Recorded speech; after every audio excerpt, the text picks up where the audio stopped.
Halo sobat pajak sekalian, selamat datang di Siniar Audio KPP Wajib Pajak Besar 2.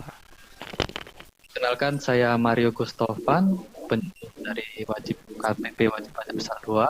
Sebagai moderator, di sini kita ditemani oleh Pak Edi Triyono, fungsionaris media di KPP LTO 2. Tema ini tidak terlalu eh, dianggap tidak terlalu penting ya.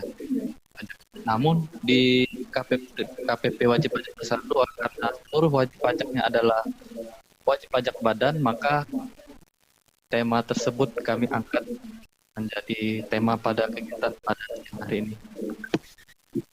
Baik, tema tersebut adalah urut di mana karena wajib pajak besar 2 itu semua wajib pajaknya adalah wajib pajak sebagaimana di wajib pajak badan untuk melaksanakan hak dan kewajiban pajaknya tidak mungkin melaksanakan sendiri. Jadi diwakilkan oleh yang namanya pengurus. Baik, kita akan kita hari ini bincang-bincang santai aja ya. Jadi tidak terlalu serius biar bisa masuk materinya. Karena yang akan kita bahas pada siang hari ini adalah temanya pengurus. Di kita sebagai pegawai pajak, setiap hari itu berhubungan dengan WP karena wajib pajak besar 2 adalah wajib pajaknya badan semua. Jadi yang kita temui adalah wakil wajib pajak badan tersebut. Tapi belum tentu yang kita temui tersebut adalah pengurus atau karyawannya. Bisa jadi pihak lain yang memang mempunyai perjanjian dengan WP badan tersebut yang datang ke kantor kita. Bagaimana menurut Pak Edi? Mungkin Pak Edi bisa menjelaskan pengertian pengurus yang sehingga kita dapat membatasi tidak semua wajib pajak yang datang itu adalah pengurus. Silakan Pak Edi. Baik, kalau kita cerita tentang pengurus ya, itu kita harus cerita dulu dasar hukumnya ya. Kalau teman-teman sambil buka boleh nih, sambil cari undang-undangnya. Kalau di umum kemarin bagi undang-undang susunan dalam satu naskah ya, undang-undang dalam satu naskah, bukunya seperti ini. Kalau belum punya minta di Mahdi, biasanya masih ada. Di pasal 32 dijelaskan tuh. Untuk saya buka juga nih, biar saya nggak salah menyampaikan. Nah, dalam hal pelaksanaan kewajibannya, bisa diwakilkan kepada siapa sih itu? Kalau badan hukum, di mana di LTO 2 semuanya adalah badan hukum ya, ada 242 wajib pajak, maka yang berhak mewakili adalah pengurus. Nah, pengurus itu apa? Dilanjutkan di pasal 32 di ayat 2 ya. Jadi kalau kita pahami ya, pengurus itu kalau paling gampang bisa kita lihat di akte pendirian atau akte perubahannya. Itu biasanya berupa komisaris utama, komisaris, direktur utama, dan direktur. Itu adalah pengurus yang nyata-nyata ada di perusahaan tersebut. Kemudian kewajiban pengurus tadi itu ditanggung rentengkan dengan perusahaan. Jadi kalau perusahaan punya hutang pajak yang nggak bisa dibayar perusahaan, maka ditanggung rentengkan ke pengurus tadi. Kemudian di samping di situ ada lagi di ayat 4-nya Mas Mario dan kawan pajak semuanya. Di ayat 4 ya, pasal 32 ayat 4 dijelaskan ada lagi selain yang tercantum di dalam akta pendirian atau akta perubahan tadi, itu bisa juga dianggap sebagai pengurus, yaitu nyata-nyata mempunyai kewenangan untuk menentukan kebijakan perusahaan atau mengambil suatu keputusan. Jadi kan sekarang itu yang menguasai perusahaan itu banyak, tidak cuma komisaris utama, direktur dan direktur utama. Contohnya zaman sekarang ini megang saham banyak banget. Ada lagi yang namanya pemegang saham pengendali. Itu ternyata dia mempunyai kewenangan besar tuh, meskipun nggak tercantum di akte, tapi dia bisa menandatangani kontrak dengan pihak ketiga, dia bisa menandatangani cek dan bisa mengambil keputusan apapun. Nah, itu bisa masuk menjadi pengurus yang mewakili untuk menandatangani di surat-surat perpajakan. Mungkin itu Mas Mario tentang pengurus di undang-undang. Baik Pak Edi, mungkin sobat pajak sekalian sudah mulai jelas ya apa yang dimaksud dengan pengurus. Tadi sudah dijelaskan Pak Edi, ada di pasal 32 untuk dasar hukumnya di Undang-Undang KUP sebagaimana telah diganti dengan terakhir dengan Undang-Undang HPP, Undang-Undang Nomor 7 Tahun 2021. Di sana bisa sobat pajak baca. Selanjutnya jika untuk pengurus tersebut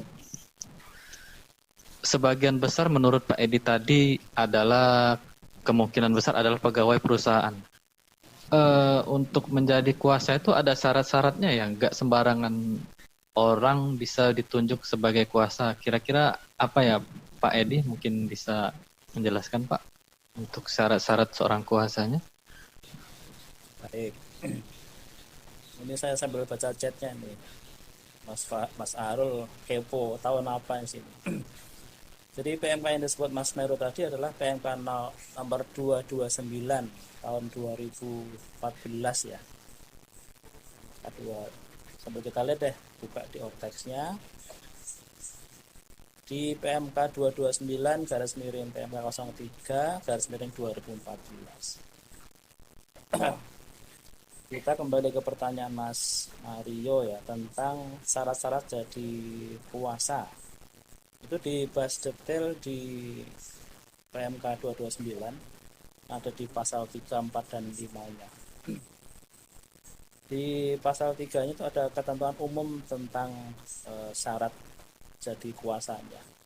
Yang pertama, kalau kuasanya berupa konsultan, dia harus diberi surat kuasa khusus untuk melaksanakan kewajibannya. Harus diberi surat kuasa khusus.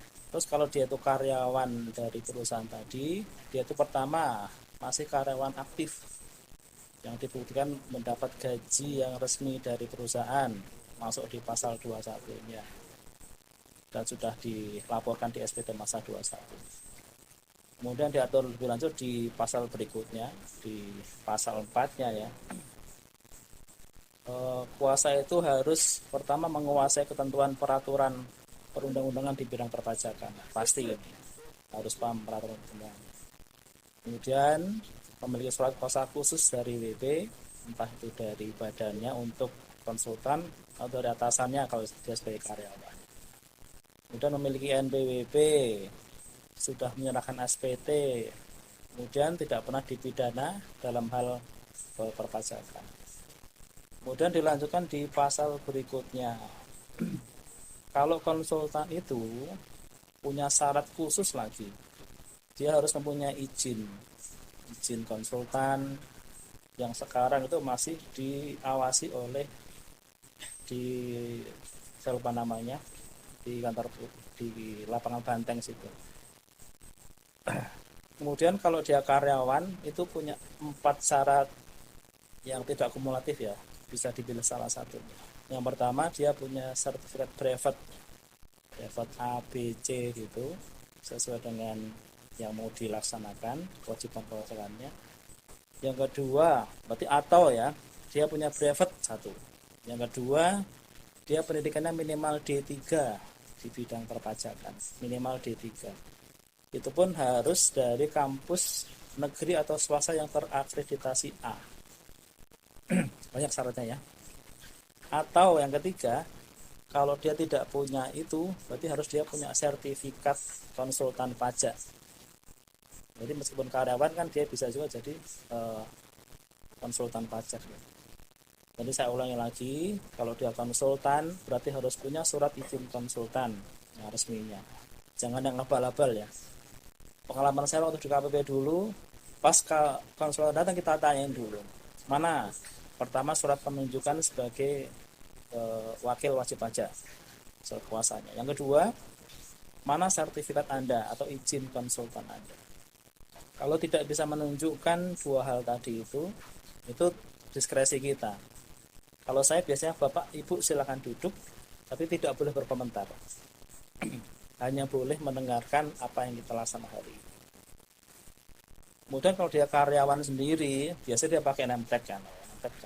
Dia karyawan itu, kemudian dia punya keahlian D3 atau punya sertifikat private atau punya sertifikat konsultan. Namun ini agak susah nih, pembuktiannya bagaimana? Orang datang masa kita cecar juga semuanya. Tapi biasanya pengalaman kami, orangnya kan udah kita kenal kok. Kalau dia tuh karyawan di perusahaan tadi, kita ngeceknya pakai SIDJP, kita buka profil WP-nya, kita bisa buka karyawan. Sampai kita intip gajinya juga bisa di situ. Orang pajak itu powerful ya. Mungkin itu Mas Meru jawabannya. Siap Pak. Wah, sangat komplit sekali Pak. Syaratnya ya banyak tertuang di PMK tersebut Pak ya. Ya. Di antaranya harus memiliki brevet untuk karyawan dan untuk konsultan harus memiliki izin konsultan. Itulah syarat-syarat dari wajib pajak Gusman Parul dari KPP Jawa Barat. Atasnya Arul. Yang ngeluarin DJP lah. Ada di ini nih, ada aturannya kalau salah saya ingat ya. Ada di Per nomor 13 tahun 2015. Itu DJP yang ngeluarin, dalam hal ini Organta biasanya. Sampai saat ini masih di DJP. Nantinya akan diambil alih pengawasannya. Itu akan dipersamakan dengan KAP, Kantor Konsultan Akuntan Publik ya, KAP.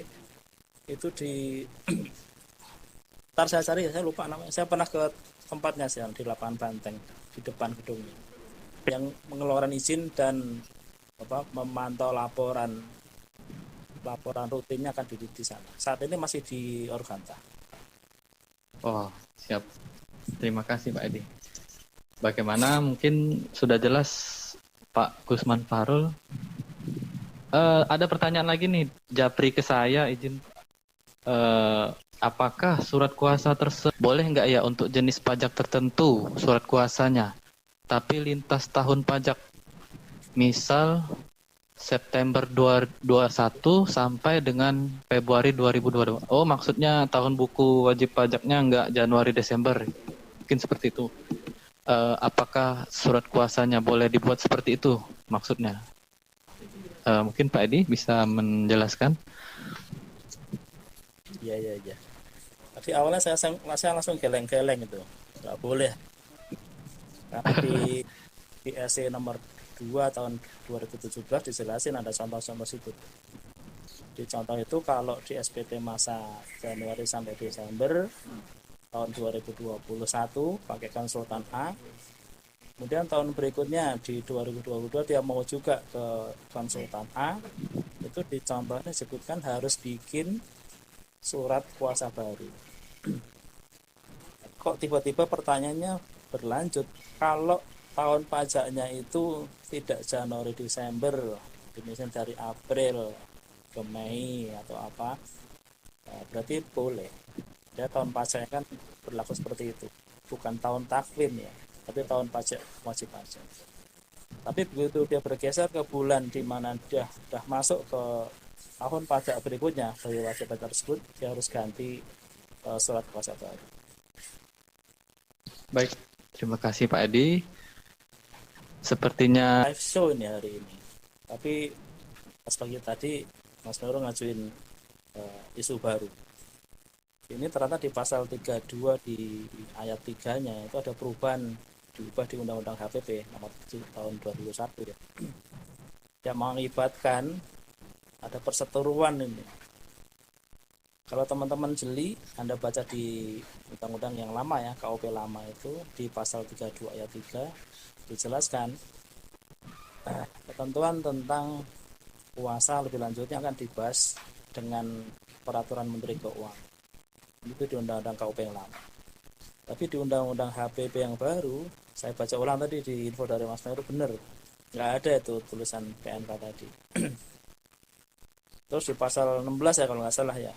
Jadi kalau dengan berlakunya Undang HPP ini, peraturan-peraturan yang bertentangan dengan Undang HPP dinyatakan batal. Tapi kebetulan di PMK 229 dan SE nomor 2 tahun 2017 yang tidak bertentangan dengan Undang HPP-nya masih kita pakai lagi lapangan. Baik, Pak. Jadi harus teliti lagi. Betul sekali kata Pak Edi. Perubahannya sangat jauh sekali dari pasal 32 ayat 3 di Undang-Undang sebelum HPP dan pada Undang-Undang HPP.